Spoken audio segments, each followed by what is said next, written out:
मैंने उस वक्त में इस्तीफा दिया जब कहीं ना कहीं उस आंदोलन को तोड़ने का भारतीय जनता पार्टी काम कर रही थी। आप याद हो 26 तारीख को 26 जनवरी के दिन जब हरियाणा से जब बॉर्डर पे बैठा किसान अपना ट्रैक्टर लेकर के दिल्ली के अंदर अपनी तिरंगा यात्रा निकाल रहा था, जहां किसान तिरंगा यात्रा के माध्यम से देश को मैसेज दे रहा था कि आज केंद्र की सरकार किसान को आंदोलन करने पे मजबूर कर रही है। आज किसान की जमीन को लूटने के लिए काले कानून बना रही है।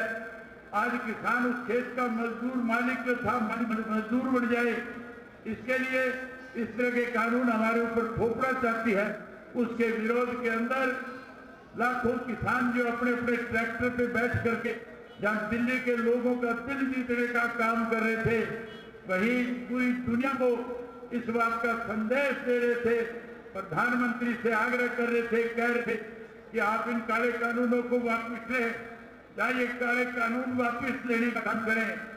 वहीं आप देश के किसान के लिए एमएसपी का नया कानून बना करके उस किसान की फसल की गारंटी देने का काम करें। लेकिन साथियों, दिल्ली की सरकार, केंद्र की सरकार ये काले कानून वापस लेने के बजाय उन किसानों के खिलाफ देशद्रोह के मुकदमे बना रही थी। उन किसानों को कहीं ये कह करके बदनाम कर रही थी कि आंदोलन खालिस्तानियों का हो गया है, कहीं सिख और हिंदू को आपस में लड़ाना चाहती थी, हरियाणा और पंजाब के लोगों के बीच में विवाद खड़ा करना चाहती थी। एक षड्यंत्र 26 तारीख को रद्द करके इन्होंने इस देश के किसान को बदनाम करने की कोशिश करी थी।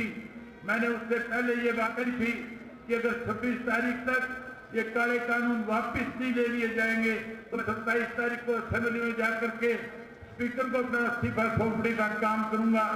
मेरी रगों में चौधरी देवीलाल जी का खून है और चौधरी देवीलाल ने बड़े से बड़े पद को ठोकर मारने का काम किया।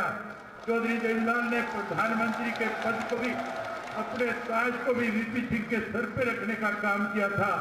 चौधरी देवीलाल ने जो बात लोगों के बीच में कभी कही, उस बात को कभी कमजोर नहीं होने दिया। मेरे सामने केवल 2 विकल्प थे।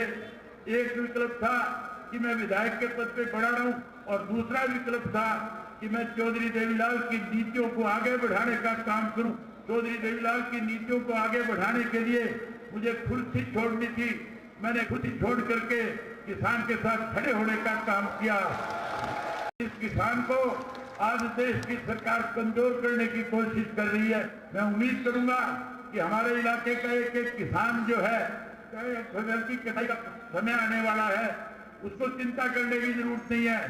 साथ ही इस आंदोलन को मजबूत करने के लिए आप लोगों को अपनी खड़ी फसल खेत के अंदर जिसकी चिंता मत करना, किसी साथी की फसल की कटाई में दिक्कत आएगी, मुझे फोन करके कह देना, उसके खेत में कंबाइन भेज दूंगा, उसके गेहूं मैं कटवाऊंगा, उसकी गेहूं मैं निकलवाऊंगा और उसकी गेहूं को एमएसपी पे मेरा काम है बिकवाने का। सरकार नहीं अगर उसको खरीदेगी तो सरकार के गर्दन पे पैर रख करके आपकी फसल को सरकार से एमएसपी के रेट पे बिकवाने का काम करूंगा। आज जींद के लोगों ने फैसला किया है कि जींद के अंदर बीजेपी और जेजेपी का कोई भी नेता किसी काम में नहीं जा सकेगा। आज पूरे सिरसा जिला से आए हुए आप लोग बैठे हैं, आप आज एक फैसला लेकर के जाओ कि आपके भी किसी गांव के अंदर बीजेपी और जेजेपी का कोई नेता प्रवेश नहीं कर पाएगा। अगर कोई आएगा तो हम उसका विरोध करने का काम करेंगे, लोग उससे इस्तीफे की मांग करेंगे। वहीं इलाहाबाद का बाई इलेक्शन आएगा, इलाहाबाद के लोगों से विशेष कहना चाहूंगा क्योंकि इलाहाबाद के लोगों का कर्ज मेरे ऊपर है। आप लोगों ने मेरे पर विश्वास व्यक्त किया था, आपने मुझे विधानसभा का सदस्य चुना था, उन हालात में आपने मुझे वोट दिया था जब देश का प्रधानमंत्री मुझे यहाँ हराने के लिए आया था। आप लोगों ने देश के प्रधानमंत्री की बात सुनने की बजाय आप लोगों ने एक वोट डाल करके मुझे विधानसभा भेजा था। साथियों, उसी तरह से आने वाले समय में जब चुनाव हो आपके यहाँ पे, तो उस चुनाव के अंदर भी भारतीय जनता पार्टी और जेजेपी के लोगों को सबक सिखाना और फिर से अपनी ताकत हरियाणा की विधानसभा में भेजने का काम करना।